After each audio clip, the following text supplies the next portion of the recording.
The 2 days have gone very fast, and I hope that all of you who are present here and those people connected online had time to enjoy it. We are going to start with some reflections by our colleague Dale, who is going to start speaking about the sessions that we have had during this conference. I'm going to give the floor to my colleague Dale. You have the floor now. So I was looking over the notes and presentations and posters. Let me get rid of this. And we've all just participated, so I'm not going to repeat everything that was said. I'll have mercy on you all. But I did want to quickly touch on a few things that at least stuck with me as we went through the various themes and presentations. For one, we've had great information shared, starting with the opening keynote from Maria Nelly, talking about things that included the importance of engaging all of our generations and the education of those generations on One welfare issues. Focusing particularly on things like sharing the responsibilities for One welfare issues across the agri-food system, and the importance of considering multiple factors, including cultural, individual, and community factors, and the importance of relationships as we approach these challenges. Respecting traditional practices can help us understand the context and hopefully optimize the positive impacts that our efforts can have. We then had the opportunity to include new topics, broadening some of the welfare scope that we've talked about in the past, including considerations of fashion. This included the critical role of design in fashion, but also the importance of design in all aspects of our life. The linkage of design was brought to the world of breeding, animal breeding, and the use of all types of animals to suit human interests. And that's one thing that clearly needs some attention and thoughtful consideration. It was great to have an update on the Phoenix project. I know it's been a passion of Rebeca's for quite a while. All the collaborative work that has gone towards that and its many objectives was very, very encouraging to hear. After lunch, we received some updates on a number of the global efforts and how One welfare principles are gaining traction at that level, at the international community. Both on how it affects policy, but also how to promote implementation of those policies. And it's great to see how the international organizations can support and promote those policies and actions at the national levels. It was also encouraging to hear about the Sustainable Development Goals and also the Global Animal Welfare Strategic Objectives, how well they're aligned, and how they can support these initiatives, both internationally, nationally, and at the local level. It's also excellent to see the environment gaining traction and getting more recognition as its predominant role in many of the issues that we're often discussing with the veterinary and the public health world. It's important to include the environment, and it's nice to see it get incorporated a lot more than it has in the past. So well done, everyone, on that. Then this morning, we got to start fresh again and continue the conversation with the environment with an update and the support of some of the additional animal welfare aspects at the UN Environmental Program resolutions. It's really encouraging to see the adoption of those resolutions, and we hope that it can be very fruitful moving on into the future. And then we got to see some very interesting presentation looking at some more local challenges. Some just won awards here, which is excellent, including the one that questions some of the assumptions that go along with small-scale production, where quite often the perception out there is it's automatically better and more humane. But his presentation really showed us that we can't just go on prior assumptions, and we need to look at the specific details and the realities. And how we can work within those realities with the information we have to make things better at all levels and all scales of production. So that was a very good presentation. We looked at the positive and negative impacts on human exposure to animals in captivity, specifically zoos. And this showed that providing options to animals is optimal. And we shouldn't consider animals as one uniform thing. Each one has different personalities, different interests. And when we provide options to them, they can optimize their own response to the environment we've put them in. So that was very encouraging to see that kind of work being done.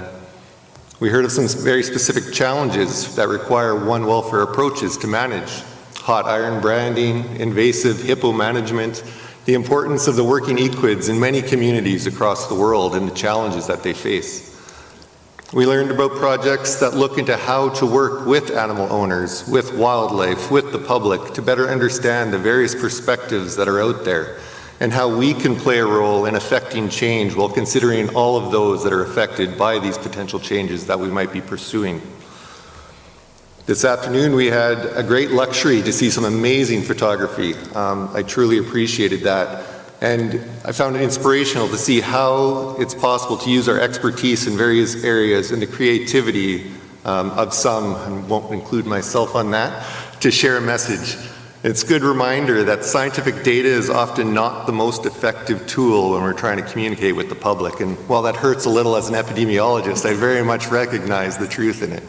And the arts are a very important way to stir action and stir emotion in people that might not be able to understand issues just based on numbers and data alone.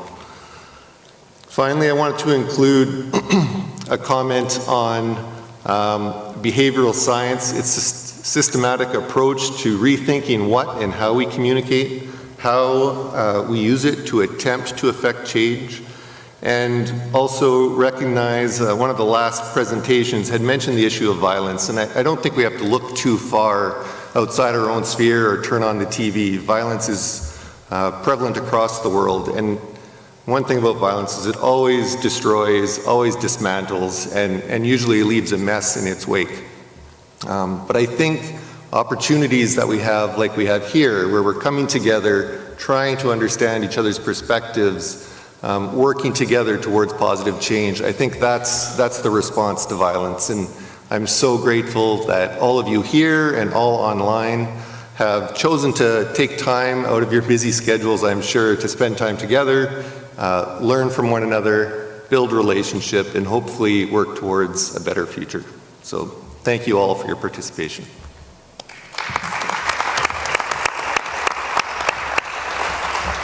Thank you very much, Dale. And I would like to proceed to thank the conference sponsors. Without them, this conference would not have been possible without their support.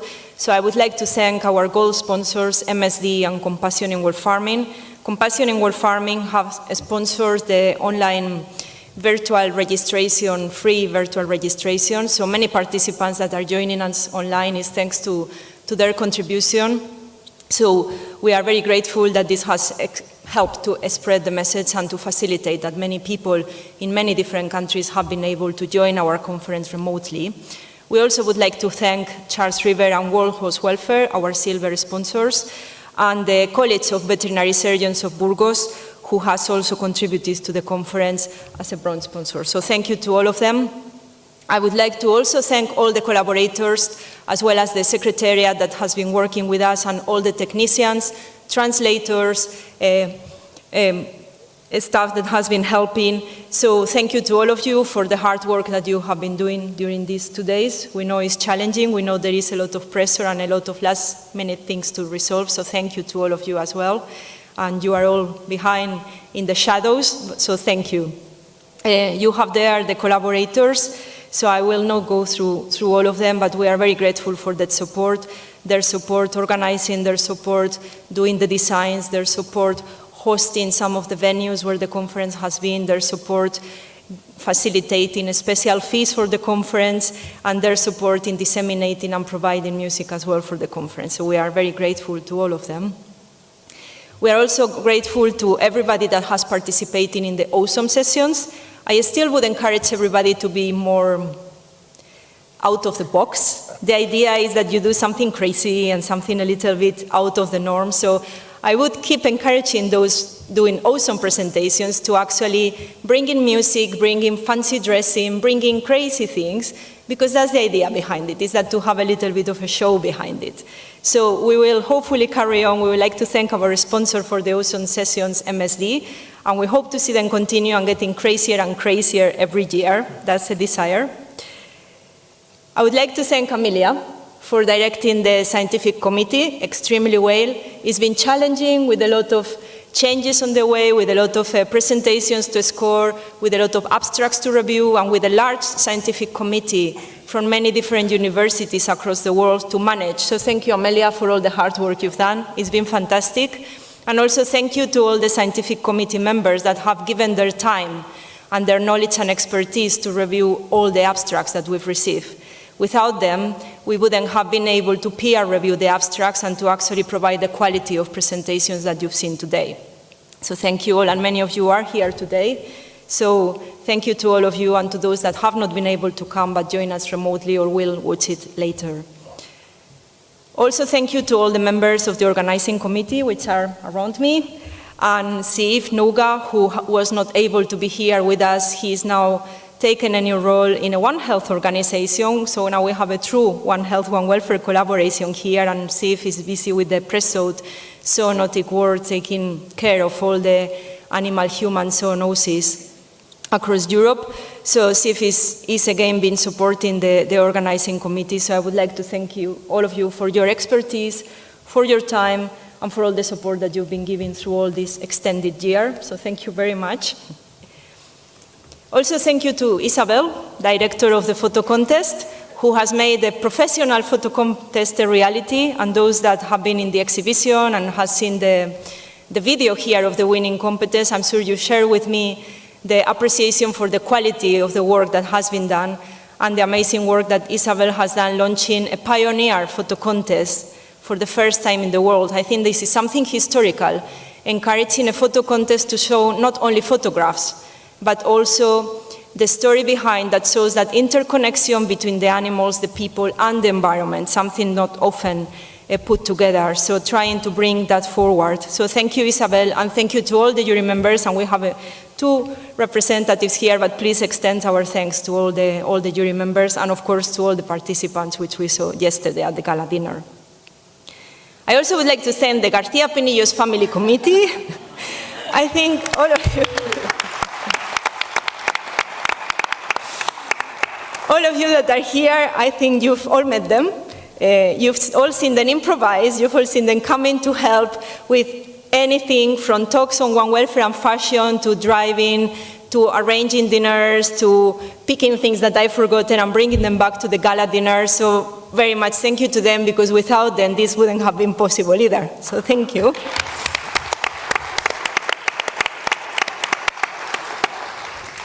And I just wanted to recap.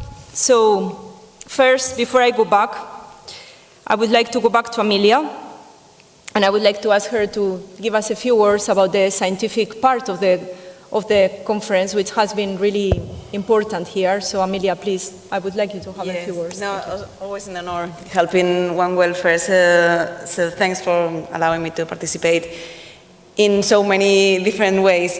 And it was really nice to see, as part of the scientific committee, I had the chance to see so many abstracts. They were all interesting. It just shows that no matter how old or how much you have done research, the important thing is having that inspiration and having the will to continue and to do more for One Welfare. There was a really nice mix, as I said, of very, very experienced researchers, very well-known, high-profile researchers, and very young that are just doing their PhD or starting research. And that was very nice to see when reading the abstracts, but it was much nicer to listen to in the presentations, and even nicer to see them talking to each other here in the conference. I know the ones online might have struggled more with that kind of physical networking, but for the ones here, I think it has been really, really amazing to see one mentoring each other, right? It was not always the most experienced mentoring the young ones. I think what I get of the most experienced ones is that, and that happens always with everyone I meet in my life, is that the ones that get really high are the ones that can listen to others and can listen to the younger generation as well. You mentioned in one of the talks, it was mentioned the projects. One of the projects is the old project, the One Welfare Learning. Yes, teaching in primary schools is super important, but we are all educators at some point, right? And I think the main bit of educating is inspiring whoever we are trying to educate. So we are all daughters or sons or brothers or sisters or mothers or fathers.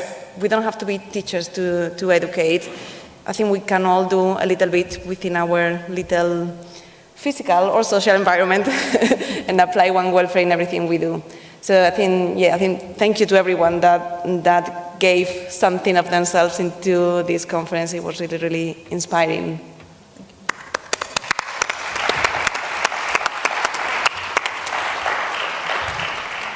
And just a brief reflection before I give the word to Tomás, who welcomed us to Burgos and will see us part from Burgos. I will go through a few slides and hand over to him. So this is how it all started, with an empty room. I think we filled it up with a lot of knowledge, with a lot of desire for supporting innovation, communication, collaboration, empowerment. And I think that is something important that we all can take with us to reflect upon and to see how all these projects, some beginning, some halfway, some completed, can actually make an impact. So I would hate for this to just be words in a room. I think we all have now a role to go away and to continue with our work, with our labor. Some of us have shared the work they are doing in other countries as well on One Welfare. So yes, a word of take this away. So everything that happened in this empty room can go away. We started with the launch of the exhibition, and the winning photographer, Clara Ochoa, who also was talking about bird flu, was talking about overfishing and impacts. We all walked through this beautiful monastery, the ones that came to the cocktail, and met each other for the first time. Some of us greeted us from many years ago, and admired the wonderful buildings of Burgos. I hope all of you here have seen the cathedral. Please put your hand up if anyone has not seen the cathedral. Okay, brilliant. Mission achieved. Some of us saw the mammoth from Siberia, and that's evidence that we've all seen a real mammoth skeleton from Siberia. You met Miguelon, and you learn a little bit about the local culture. And I think with this I will hand over to Tomás, because many people was asking about this traditional music and dancing, and maybe with that you can talk a little bit and give some final words from Burgos and the conference. Thank you.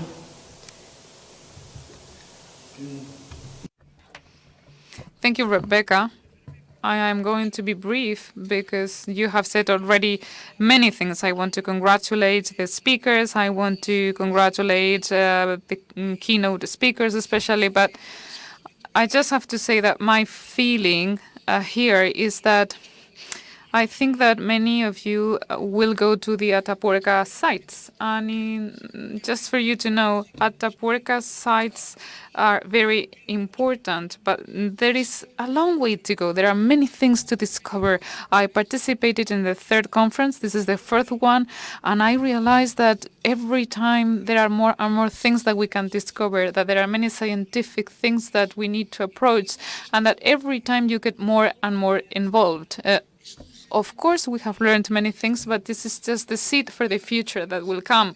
As representative of the college, I think that veterinaries have a very versatile and flexible job. We have the capacity to adapt, and I think it is the same for everybody. We have to take into account many complex ideas in the different countries. The situation in the UK might not be the same than the situation in Egypt, for example, but we as veterinarians, we want to claim that we have the vision, and the vision is like being a missionary. I know that this is a very good project that we can spread, and that in the future we will have a better world thanks to this type of conferences. After the conference, if you are going to stay in the city, I hope that you can enjoy our traditions, our culture, our dancing. Yesterday, I think you played castanets, and you now know that in Castilla, we use them too, with our own dancing. And I said that at the beginning of the conference. We have the cathedral also, which is our main building, but we have also Atapuerca to understand where we come from. Burgos is the cradle of the Spanish language, the Castilian language, spoken by millions of people. Burgos, and I apologize, is One Welfare too, is the cradle of One Welfare too. Thank you very much again, and thank you everybody for your participation and attention. Thank Burgos. From Burgos, we have many suggestions. Next conference will take place in Africa. I think there are many people interested in Africa, in Kenya, so let's see as the organizing community to see whether we can go to Africa. If you are interested, please come to us, especially you who were interested in organizing the next conference in Africa. So maybe in 2 years we can see each other in Africa, Kenya, for example.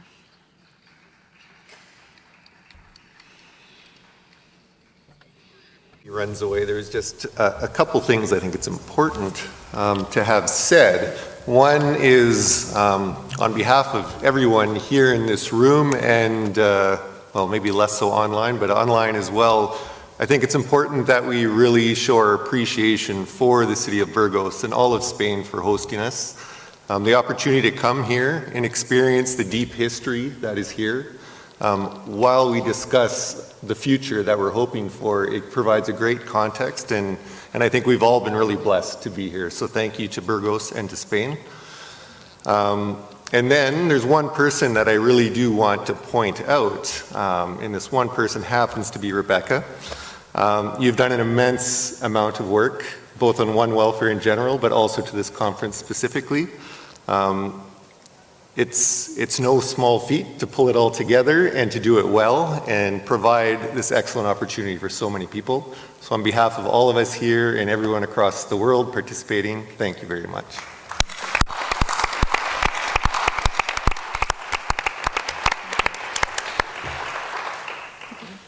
Bueno. Thank you to everybody. I think we can all leave now, so the conference has finished. Thank you. Feel under prepared, we should have brought flowers to you or something. Yeah, I was thinking the same thing.